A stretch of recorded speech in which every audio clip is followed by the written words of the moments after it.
राधा अपनी बहू गीता के साथ एक छोटे से घर में रहती थी। दोनों के पतियों का एक्सीडेंट में मृत्यु हो गई थी। उसके बाद वह दोनों नागपुर रेलवे स्टेशन पर अमरूद बेचकर अपने घर का गुजारा करती थीं। गीता बहू, मैं खेत में जा रही हूँ अमरूद तोड़ने के लिए, और तुम इस अमरूद की टोकरी को लेकर रेलवे स्टेशन चली जाओ। नहीं राधा सास, तुम इस टोकरी को लेकर रेलवे स्टेशन चली जाओ और मैं अमरूद तोड़ने खेत में जाऊंगी। ठीक है बहू। तभी राधा टोकरी को लेकर रेलवे स्टेशन चली जाती है और गीता खेत में अमरूद तोड़ने चली जाती है। गीता खेत में पहुंचकर पके पके अमरूद तोड़कर टोकरी में भरने लगती है। राधा रेलवे स्टेशन पहुंच जाती है। ले लो मीठे मीठे अमरूद, एक बार खाओगे तो बार बार खाओगे, एक बार ले जाओगे तो बार बार ले जाओगे। ले लो मीठे मीठे अमरूद। अम्मा, दिखने में तो बहुत अच्छे लगते हैं। बेटा, दिखने में ही नहीं, खाने में भी अच्छे हैं। एक बार खाओगे तो बार बार आओगे। ठीक है, तो फिर आप मेरे लिए 1 किलो पैक कर दो। राधा उसको 1 किलो अमरूद पैक करके दे देती है। अम्मा जी, ये ले लो, अमरूद में ले आई। गीता बहू, तुम इस अमरूद को लेकर ट्रेन के अंदर चली जाओ और वहां बेचो, मैं बाहर बेचूंगी। तभी गीता अमरूद को लेकर ट्रेन के अंदर चली जाती है।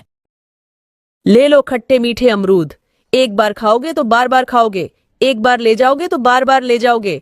ले लो खट्टे मीठे अमरूद। अमरूद कैसे हैं? बहुत ही अच्छे और स्वादिष्ट है। 1 किलो पैक कर दे। रात होते होते गीता और राधा के सारे अमरूद बिक जाते हैं। अम्मा जी, आज तो बहुत अच्छी कमाई हुई है। गीता बहू, अगर ऐसे ही चलता रहा तो हम कुछ ही दिनों में बहुत सारे पैसे कमा लेंगे, फिर हम अपनी अमरूद की दुकान डाल देंगे। रोजाना गीता और राधा अमरूद लेकर रेलवे स्टेशन आते हैं और उनके सारे अमरूद बिक जाते हैं। दूसरे दिन राधा और गीता अमरूद लेकर रेलवे स्टेशन पहुंच जाती हैं। तभी एक ट्रेन आती है। उनमें एक डिब्बे में सिर्फ 2 लड़के बैठे हुए थे। वह दोनों आपस में बातें कर रहे थे। एक का नाम रमेश, दूसरे का नाम राहुल था। रमेश राहुल से कहता है, आज तो मैं इस अमरूद बेचने वाली के मजे लेता हूँ। तभी अमरूद बेचने वाली खिड़की के पास आती है। ले लो मीठे मीठे अमरूद, एक बार खाओगे तो बार बार खाओगे, एक बार ले जाओगे तो बार बार ले जाओगे। ले लो मीठे मीठे अमरूद। 1 किलो अमरूद दे दो। गीता 1 किलो अमरूद देती है। उसके बाद रमेश 500 की नोट आगे करता है। अरे 500 के तो खुले नहीं, मैं अभी लेकर आती हूँ। गीता राधा के पास खुले पैसे लेने जाती है। तभी ट्रेन चलने लगती है। गीता ट्रेन को चलते हुए देखकर उसके पीछे दौड़ने लगती है। अरे मेरे पैसे, अरे मेरे पैसे दे दो, अरे मेरे पैसे दे दो। राहुल, देखा ना अमरूद वाली के कैसे मजे लिए। गीता और राधा दोनों ट्रेन के पीछे दौड़ रही होती है और ट्रेन भी तेजी से भाग रही होती है। रुक जा बहू, रुक जा, मत भाग, ट्रेन के पीछे गिर जाएगी। यहाँ ले तेरे पैसे, यहाँ ले। देखा ना, यह है फ्री के अमरूद, चलो मजे ले लेकर खाओ। तभी अचानक गीता का पैर फिसलता है और वह ट्रेन की पटरी के नीचे आ जाती है। वही दम तोड़ देती है। जब राधा ने यह देखा तो राधा भी बेहोश होकर गिर जाती है। वह भी ट्रेन की पटरी के नीचे आ जाती है और मर जाती है। इसके तुरंत बाद वह सास बहू चुड़ैल बन जाती है, सास बहू के रूप में। इस हादसे के बाद वह दोनों चुड़ैल अमरूद बेचने लगती है। सुबह सुबह दोनों रेलवे स्टेशन पर अमरूद लेकर बेचने आ जाती है। ले लो खट्टे मीठे अमरूद, एक बार खाओगे तो बार बार खाओगे, एक बार ले जाओगे तो बार बार ले जाओगे। ले लो खट्टे मीठे अमरूद। बहन, अमरूद कितने के हैं? 50 रुपये किलो। 5 किलो अमरूद दे दो। चुड़ैल जल्दी से 5 किलो अमरूद दे देती हैं। तभी दूसरी ट्रेन आती है। फिर दोनों चुड़ैल ट्रेन के बाहर खड़े होकर आवाज लगाती है। ले लो खट्टे मीठे अमरूद, एक बार खाओगे तो बार बार खाओगे, एक बार ले जाओगे तो बार बार ले जाओगे। ले लो खट्टे मीठे अमरूद। तभी एक लड़का बोलता है, अरे बहन, अमरूद कितने के हैं? 50 रुपये किलो। 1 किलो दे दो। चुड़ैल 1 किलो अमरूद देती है। वह लड़का अपने जेब से 500 की नोट निकालता है और चुड़ैल को देने लगता है। तभी चुड़ैल कहती है, मैं खुले पैसे लेकर आती हूँ। खुले पैसे लेने के लिए चुड़ैल दुकान पर जाती है।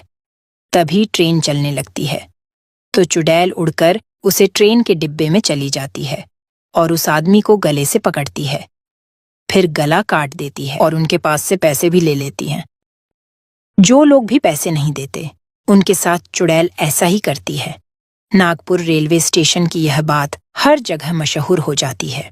जो आदमी अमरूद के पैसे नहीं देता है, उसका सर चुड़ैल काट देती है। एक मर्तबा एक आदमी यही बात अपनी बीवी से कहता है, तो यह बात उसकी बीवी नहीं मानती।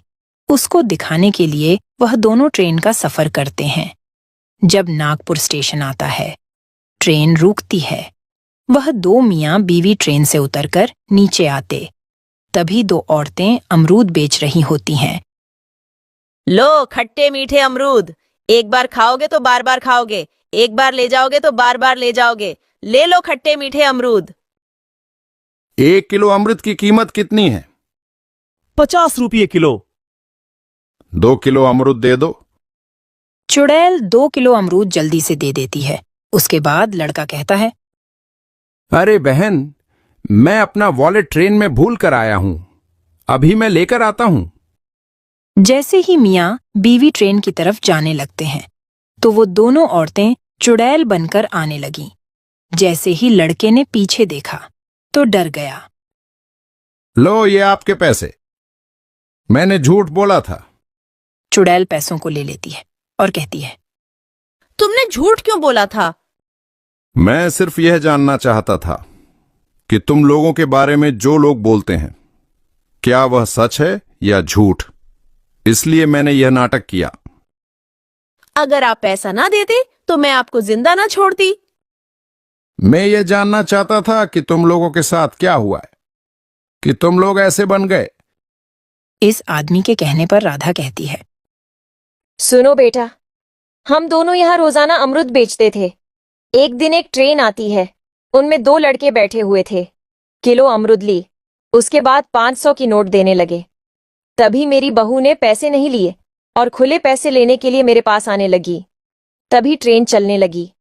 ट्रेन के पीछे मेरी बहू भी दौड़ने लगी और बहू को रोकने के लिए मैं खुद दौड़ी, लेकिन हम दोनों के पैर फिसले तो हम दोनों ट्रेन के नीचे आ गए और दोनों की मौत हो गई। उन दोनों लड़के का बदला लेने के लिए हम दोनों ये कर रहे हैं। तुम लोगों के साथ जो भी हुआ वह पूरा था, लेकिन इसका मतलब यह नहीं कि तुम लोगों को मारना शुरू कर दो। हम हमारा बदला लिए बगैर यहां से नहीं जाएंगे। इसका मतलब यह नहीं कि तुम हर किसी को मारते जाओ। लेकिन हमारे बदले का क्या? हमारा क्या कसूर था जो कि हमारे साथ हुआ? हमारा बदला नहीं हो पाया है। हमारे कातिल जिसकी वजह से हमारी यह हालत हुई है, उसकी सजा नहीं मिलेगी। तब तक हम यहां से नहीं जाने वाले हैं। उससे बेहतर तरीका मैं आपको बताता हूं, चलो मेरे साथ। वह आदमी उन दोनों को लेकर रेलवे स्टेशन के कर्मचारियों के पास जाता है।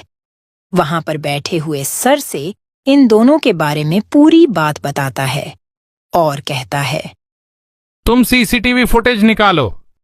फिर उसके बाद वहां के कर्मचारी सीसीटीवी फुटेज निकालता है।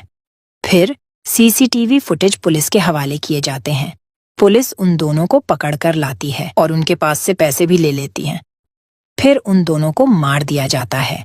उसके बाद चुड़ैल उस आदमी से कहती है, मैं आपका शुक्रिया अदा करती हूँ कि आपकी वजह से वो आदमी पकड़ा गया और सारे लोगों को छुटकारा मिल गया।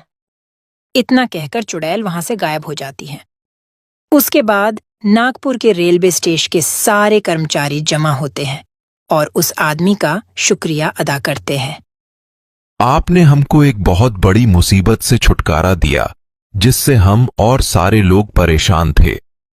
ये कहानी हमको सिखाती है कि कभी भी किसी का हक नहीं मारना चाहिए और किसी को भी नहीं सताना चाहिए।